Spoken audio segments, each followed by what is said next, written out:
नमस्कार, मैं doctor Sunita Meena, arts college Alwar से।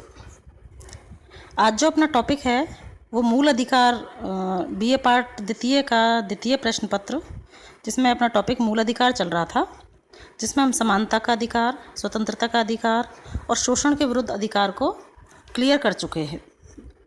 नेक्स्ट जो अपना आज का जो टॉपिक है वो है धार्मिक स्वतंत्रता का अधिकार।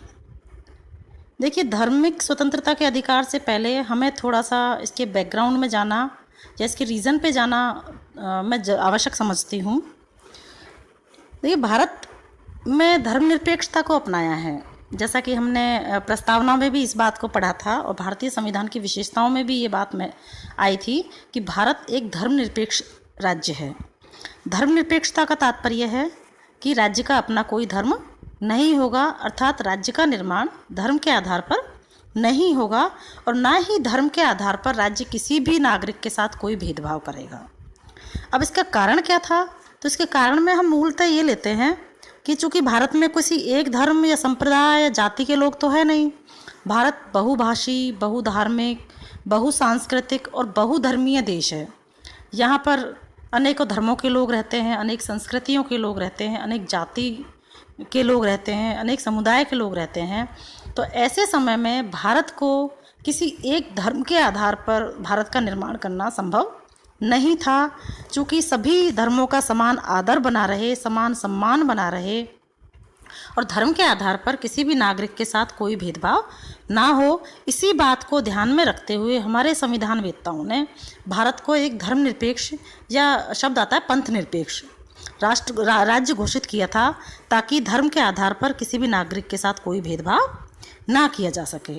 अब धर्मनिरपेक्षता को क्यों अपनाया है और इसी संदर्भ में धार्मिक स्वतंत्रता का अधिकार प्रत्येक नागरिक को यहाँ पे दिया है। उसी धार्मिक स्वतंत्रता के अधिकार को आज हम डिस्कस करेंगे।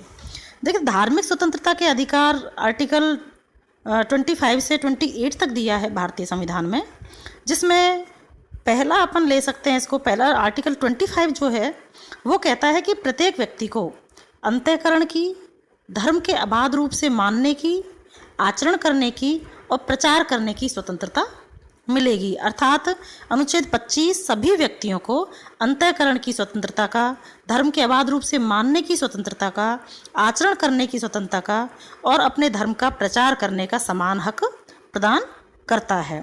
अंतःकरण से मतलब है कि प्रत्येक व्यक्ति किसी भी ईश्वर को अपने अंतर्मन से जिस रूप में वो पूजना चाहे, जिस रूप में वो आस्था रखना चाहे, जिस रूप में वो मानना चाहे, जिस ढंग से वो मानना चाहे, वो उसकी अंतःकरण की स्वतंत्रता होगी। अर्थात धर्म एक आंतरिक वस्तु है। अपन ये कहें कि धर्म जो है प्रत्येक व्यक्ति की आंतरिक वस्तु है, आंतरिक चीज़ है। प्रत्येक व्यक्ति का अंतःकरण किस धर्म को मानना चाहता है, किस रूप में मानना चाहता है, किस तरीके से मानना चाहता है, ये उसकी आंतरिक चीज़ है। इस पर राज्य का कोई नियंत्रण नहीं होगा। दूसरी बात है मानने की, अर्थात किसी भी अपने धार्मिक विश्वास या आस्था को सार्वजनिक और बिना भय के घोषणा करने का अधिकार कि भाई मैं इस धर्म का हूँ, मैं इस आस्था का हूँ, मैं ये पूजा पाठ में विश्वास करता हूँ और उस धर्म के अनुसार, उस विश्वास के अनुसार उस अपने आचरण, अर्थात चाहे वो पूजा करना चाहे, चाहे वो किसी भी तरीके से पूजा करना चाहे, चाहे हवन करना चाहे या पाठ करना चाहे, जो भी उसका तरीका है आचरण का, धार्मिक पूजा, परंपरा, समारोह, मतलब अपने आस्था का प्रदर्शन या विचारों का प्रदर्शन जिस रूप में वो करना चाहे, उस धर्म के स्वरूप के अनुसार आचरण जैसे वो करना चाहे, वो अधिकार धार्मिक स्वतंत्रता के अनुसार दिया है। और इसके साथ ही प्रसार करने का अधिकार, अर्थात अपनी धार्मिक आस्थाओं का अन्य को प्रचार और प्रसार करना या अपने धर्म के सिद्धांतों को प्रकट करना, परंतु इसमें किसी भी व्यक्ति को जबरन अपने धर्म में धर्मांतरित करने या सम्मिलित करने का अधिकार नहीं है। अर्थात कोई भी नागरिक अपने धर्म का प्रचार प्रसार कर सकता है, लेकिन किसी दूसरे धर्म के व्यक्ति को अपने धर्म में शामिल होने के लिए बाध्य नहीं कर सकता या धर्मांतरण के लिए ज़बरदस्ती उसके साथ नहीं कर सकता, क्योंकि प्रत्येक व्यक्ति को अंतःकरण की स्वतंत्रता दी है और वो व्यक्ति अपने अंतःकरण के अनुसार अपने धर्म का पालन करने के लिए स्वतंत्र है। अब उपयुक्त प्रावधानों से यह तो स्पष्ट है कि अनुच्छेद 25 केवल धार्मिक विश्वास को ही नहीं बल्कि धार्मिक आचरणों को भी समाहित करता है। यह अधिकार सभी व्यक्तियों, चाहे वो नागरिक हैं चाहे वो गैर नागरिक हैं, सभी को समान रूप से प्राप्त हैं। यद्यपि ये अधिकार सार्वजनिक व्यवस्थाएं, नैतिकता, स्वास्थ्य एवं मूल अधिकारों से संबंधित अन्य प्रावधानों के अनुसार हैं। राज्य को इस बात की अनुमति देते हैं कि धार्मिक आचरण से संबंध किसी आर्थिक, वित्तीय, राजनीतिक या अन्य लौकिक क्रियाकलाप का विनियमन या निर्बंधन करे। अर्थात कोई भी व्यक्ति धर्म के अनुसार आचरण करता है या लौकिक क्रियाकलाप करता है तो वो आसानी से कर सकता है, राज्य इसमें कोई हस्तक्षेप नहीं करेगा। दूसरी बात इसमें यह है कि सामाजिक कल्याण और सुधार के लिए या सार्वजनिक प्रकार की हिंदुओं की धार्मिक आस्थाओं को, संस्थाओं को हिंदुओं के सभी वर्गों और अनुभागों के लिए खोलना, अर्थात जो सार्वजनिक कल्याण और सुधार के लिए सार्वजनिक प्रकार की जो धार्मिक संस्थाएं हैं वो सभी के लिए खुली हुई रहेंगी। अनुच्छेद 25 में 2 व्याख्याएं भी दी गई हैं। पहली है कृपाण धारण करना या कृपाण लेकर चलना सिख धर्म के मानने वालों का अंग समझा जाएगा, और दूसरी तरफ है कि हिंदुओं में सिख, जैन और बौद्ध सम्मिलित हैं। अर्थात देखिए, धार्मिक स्वतंत्रता का अधिकार दिया है, लेकिन धार्मिक प्रतीक जैसे सिखों को कृपाण, वैसे तो देखो अस्त्र शस्त्र रखने की स्वतंत्रता हमें नहीं है, लेकिन चूंकि सिखों के लिए कृपाण रखना उनके धर्म का प्रतीक है ना, उनकी आस्था का प्रतीक है, इसलिए सिखों को कृपाण रखने का जो अधिकार है वो धार्मिक स्वतंत्रता के अधिकार में शामिल कर लिया गया है। दूसरा है अपना आर्टिकल 26 जो धार्मिक कार्यों के प्रबंध की स्वतंत्रता प्रदान करता है। अर्थात आर्टिकल 26 के अनुसार प्रत्येक धार्मिक संप्रदाय या उसके किसी अनुभाग को निम्नलिखित अधिकार प्राप्त होंगे। अर्थात कोई भी धार्मिक संप्रदाय धार्मिक एवं मूर्त प्रयोजनों के लिए संस्थाओं की स्थापना और पोषण कर सकता है। कोई भी धर्म अपनी अपनी धार्मिक संस्थाओं के निर्माण और उनका पोषण कर सकता है, अपने धर्म विषयक कार्यों का प्रबंधन कर सकता है। साथ ही जंगम और स्थावर संपत्ति के अर्जन और स्वामित्व का अधिकार भी उसे प्राप्त होगा। ऐसी संपत्ति का विधि के अनुसार प्रशासन करने का अधिकार होगा जो धार्मिक रूप से जिस धर्म से व्यक्ति जुड़ा हुआ है। अनुच्छेद 25 जहां व्यक्तिगत अधिकारों की गारंटी देता है, वहीं अनुच्छेद 26 धार्मिक संप्रदाय और उनके अनुभागों को अधिकार प्रदान करता है। दूसरे शब्दों में अनुच्छेद 26 सामूहिक धार्मिक रूप से अधिकारों की रक्षा करता है, और 25 की तरह 26 भी सार्वजनिक व्यवस्था, नैतिकता और स्वास्थ्य संबंधी अधिकार देता है, लेकिन मूल अधिकारों से संबंधित अन्य प्रावधानों में जो नहीं है। उच्चतम न्यायालय ने व्यवस्था दी है कि धार्मिक संप्रदायों को 3 शर्तें पूरी करनी चाहिए। यह व्यक्तियों का समूह होना चाहिए जिनका विश्वास तंत्र उनके अनुसार उनकी आत्मिक दृष्टि के लिए अनुकूल हो। दूसरा है इनका एक सामान्य संगठन होना चाहिए, और तीसरा है इसका एक विशिष्ट नाम होना चाहिए। इसमें देखिए, उच्चतम न्यायालय ने व्यवस्था दी है कि जैसे रामकृष्ण मिशन और आनंद मार्ग हिंदू धर्म से के अंतर्गत धार्मिक संप्रदाय हैं, वहीं उच्चतम न्यायालय ने यह भी कहा है कि अरविंदो सोसाइटी धार्मिक संप्रदाय नहीं है। तो एक तरह से जिन धार्मिक संस्थाओं का स्थापना और पोषण करने का अधिकार दिया है अनुच्छेद 26 के अनुसार, वो किसी धर्म विशेष का प्रतीक होना आवश्यक है। इसी संदर्भ में अनुच्छेद 27 जो है वो धर्म की वृद्धि के लिए, करों के लिए एक स्वतंत्रता की बात करता है। तो अनुच्छेद 27 यह उल्लिखित करता है कि किसी भी व्यक्ति को किसी विशिष्ट धर्म या संप्रदाय की अभिवृद्धि या पोषण में व्यय करने के लिए करों के संदाय हेतु बाध्य नहीं किया जाएगा। अर्थात कोई भी व्यक्ति अगर धार्मिक कार्यों में, धार्मिक संस्थाओं में पैसा खर्च करता है तो वो पैसा धार्मिक कर से मुक्त रहेगा। अगर इसी बात को हम दूसरे शब्दों में भी कहें तो राज्य कर के रूप में एकत्रित धन को किसी विशिष्ट धार्मिक उत्थान एवं रखरखाव के लिए व्यय नहीं कर सकता। ना तो धार्मिक संस्थाओं पर किए गए खर्चे पर कर लगा सकता है राज्य, और ना ही कर से एकत्रित पैसे को किसी धार्मिक संस्थान पर राज्य जो है वो खर्च नहीं करेगा।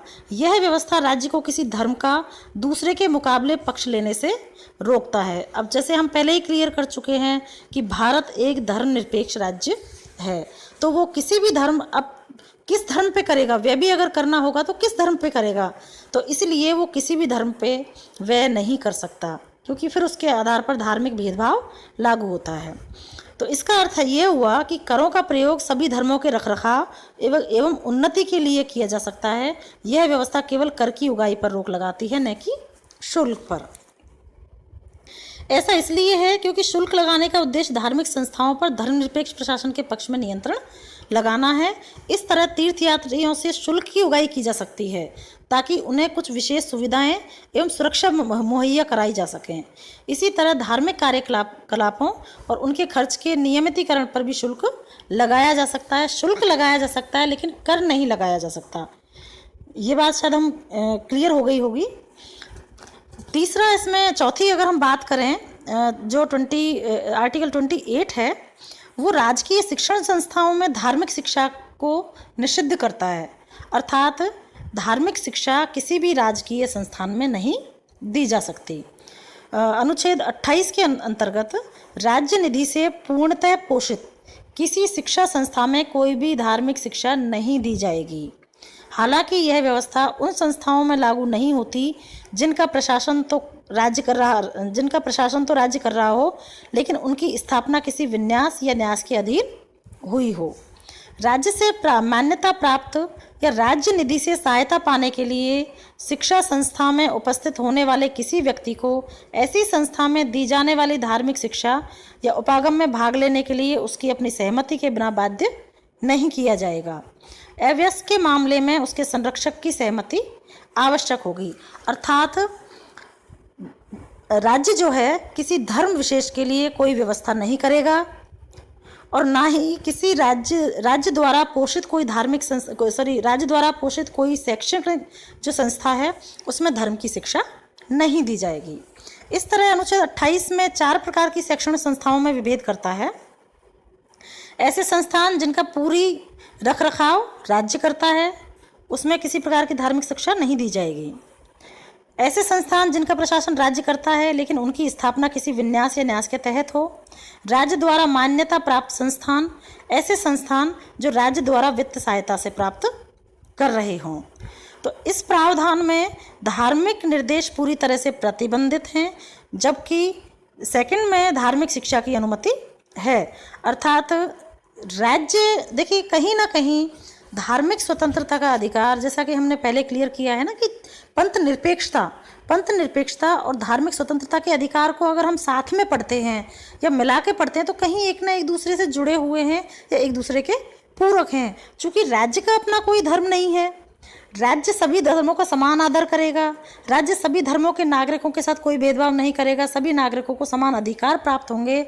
इसलिए राज्य किसी धर्म विशेष को पोषित नहीं करेगा और ना ही किसी धर्म विशेष की शिक्षण संस्था को पोषित करेगा। अगर कोई शिक्षण संस्था पर्टिकुलर धर्म की एक संस्था है तो राज्य उसमें कोई किसी प्रकार का हस्तक्षेप भी नहीं करेगा। तो इस प्रकार आर्टिकल 25 से लेकर 28 तक धार्मिक स्वतंत्रता की जो अधिकार है वो दिए हैं, चाहे वो अंतःकरण, इसमें प्रत्येक व्यक्ति और राज्य, देखो इसमें दोनों तरह की बातें आ रही हैं, व्यक्ति से संबंधित और राज्य से संबंधित। अर्थात प्रत्येक, चूँकि धर्म जो है वो व्यक्तिगत विषय है ना, किसी भी व्यक्ति का व्यक्तिगत विषय है, उसके अंतःकरण का विषय है। कोई व्यक्ति किस धर्म को मानना चाहता है, किस रूप में मानना चाहता है, वो उसका प्रचार करना चाहता है, वो उसका प्रसार करना चाहता है, वो उसकी धार्मिक संस्थाएं की स्थापना करना चाहता है, ये व्यक्ति को पूरी तरह से स्वतंत्रता भारतीय संविधान देता है। चाहे वो धार्मिक कार्यों के प्रबंधन की बात हो, चाहे वो धार्मिक संस्थाओं में की अभिवृद्धि की बात हो, चाहे उनके निर्माण की बात हो।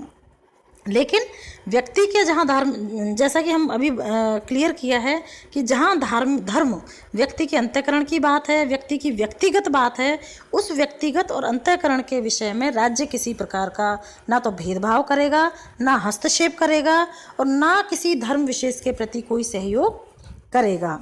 तो इस प्रकार से भारतीय संविधान बिना किसी भेदभाव के प्रत्येक व्यक्ति को धर्म और अंतःकरण की स्वतंत्रता प्रदान करता है। इसके साथ ही जैसा कि अभी हमने अभी समझाया है या बार बार हम इस चीज़ पर डिस्कस करते हैं कि भारत में बहुभाषी, बहुसंस्कृति है, बहुजाति है, बहुत सारे इस तरह के लोग रहते हैं। तो विविधता में एकता जिसको अपन कहते हैं, तो बहुत विविध संस्कृति यहाँ है।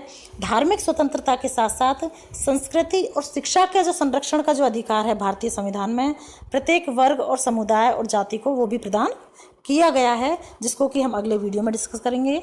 आज के लिए धन्यवाद।